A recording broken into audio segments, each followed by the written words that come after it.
Bonjour. Au menu de cette vidéo, ce que j'ai mangé hier est une histoire de faim. Cette vidéo est pour toutes les personnes qui mangent quand elles s'ennuient, pour toutes celles qui mangent parce qu'elles sont fatiguées ou pour celles qui mangent parce qu'elles sont tristes et plein d'autres choses. Et pour toutes les autres aussi. Je suis Edith, coach et profileuse alimentaire, auteure du blog La Petite Fabrique d'Edith et je mange quand c'est faim.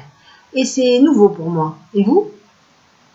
Hier, journée gras. J'ai bu ma tasse d'eau chaude vitaminée au lever et puis j'ai pris une cuillère à soupe de gui. J'ai déjeuné avec 2 œufs au plat, de la charcuterie maison, une tasse de bouillon et des craquelins. Au fait, je ne vous ai jamais dit que je mets du gui sur mes craquelins les jours gras. Voilà, c'est fait. Je le fais pour mieux lubrifier les intestins qui ont la fâcheuse tendance à être secs de chez sec. Un peu comme le hareng-sort de la comptine, vous vous souvenez? Voilà, alors à midi, j'ai mangé des haricots verts avec des poireaux aux épices cuits moitié bouillon, moitié crème de coco. Je vous mets la recette des poireaux aux épices dans les commentaires. Et puis, c'est à vous d'improviser et de mettre moitié bouillon, moitié crème de coco. Vous verrez, c'est délicieux. Et avec ça, j'ai mangé des aiguillettes de bœuf. Je ne savais même pas que ça existait, ça. En tout cas, c'était très bon. Pour mon goûter, j'ai mangé une banane et du chocolat cru. Et puis, j'ai fini la journée avec des patates douces rôties au four. Voilà pour les menus. Hier, j'ai pensé à vous. Quand je réponds aux questions des personnes que je coach, je me réserve des thèmes pour vous. Il y a une question qui revient très souvent.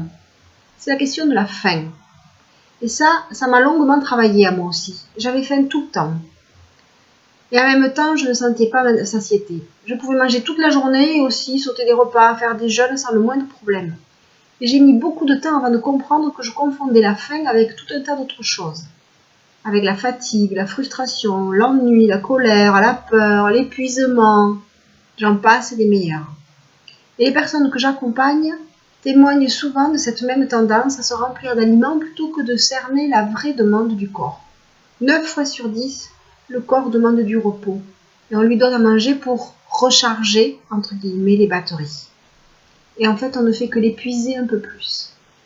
Et si j'ai fait un burn-out ce printemps, c'est que je n'échappe pas non plus à cette tendance sociale de vouloir toujours en faire plus. Mais maintenant, j'ai compris et je ralentis. J'écoute la demande plutôt que de l'étouffer sous l'alimentation. Et je me repose et je sais quand j'ai faim ou pas. C'est très libérateur comme sensation. Je vous invite vivement à essayer et à me raconter si vous en avez envie.